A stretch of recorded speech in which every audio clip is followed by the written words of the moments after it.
Hi, my name is Monica Schaefer, and I'm going to be speaking with you about an interview I did on leadership with Coach BJ Payne. BJ is the head football coach from Hilton Head Island, South Carolina. I chose BJ for a few different reasons. One of them is that I wanted to interview and speak with someone on their leadership from a different perspective, a little bit outside of the box, someone who was dealing with youth on a daily level, advising them, leading them, coaching them, teaching them, and also helping them move forward into their future. Some valuable insights that I learned from Coach Payne. One is a deeper appreciation for a different type of leadership.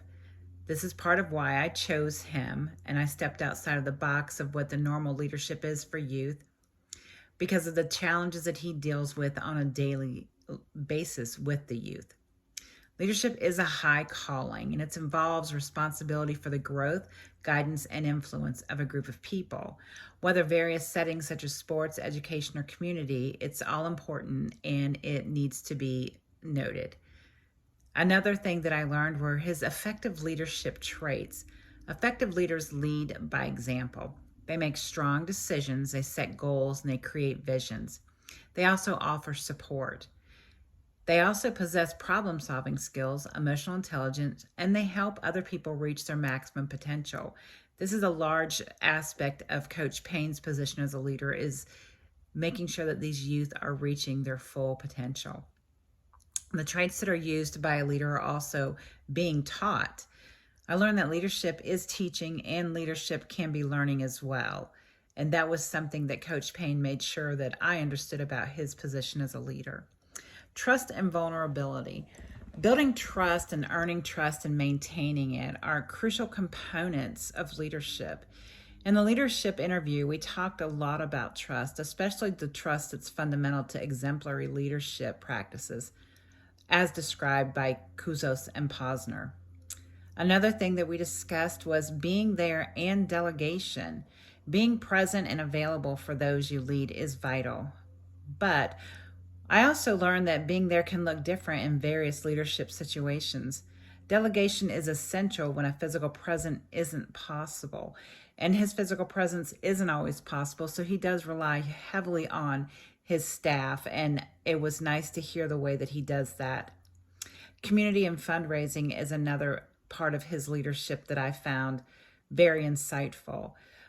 He has successful fundraising in all of the community, and the involvement of it exemplifies his leadership role in fostering collaboration with the community, interdependence of the school, and strengthening the relationships within the community. And again, that is just building trust, not only with the community, but also with the youth watching him build this trust. Character and balance was another valuable insight. We emphasize the importance of character and leadership throughout this, and including integrity, good judgment, courage, humility, and temperance. Striking a balance between competitiveness and maintaining relationships is a challenge many leaders face, especially in sports. This is an arena where big egos are present, and winning is always at the measuring stick at the forefront.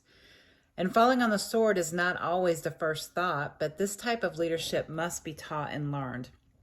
And I was impressed with his ability to explain that and understand, help me to understand it. The part of building trust also is important to understand that trust is not a single transactional act, but it continues to process, and that requires time, perseverance, and example to be implemented. Handling mistakes and conflict. Effective leaders evaluate root causes. They learn from their mistakes. They focus on moving forward. Conflict management involves owning shortcomings, allowing team members to air grievances professionally, and maintaining common goals. In closing, my interview with Coach Payne provided a profound understanding of leadership. It's a high calling that transcends boundaries, impacting diverse domains such as sports, education, and communities. Effective leaders like Coach Payne exemplify traits, leading by example, setting goals, and fostering personal growth. Importantly, leadership is a reciprocal process as it involves both leading and learning, as stated previously. In essence, leadership is a dynamic journey, And these insights from Coach Payne offer a roadmap for us to become better leaders, nurturing the leaders of tomorrow. Thank you.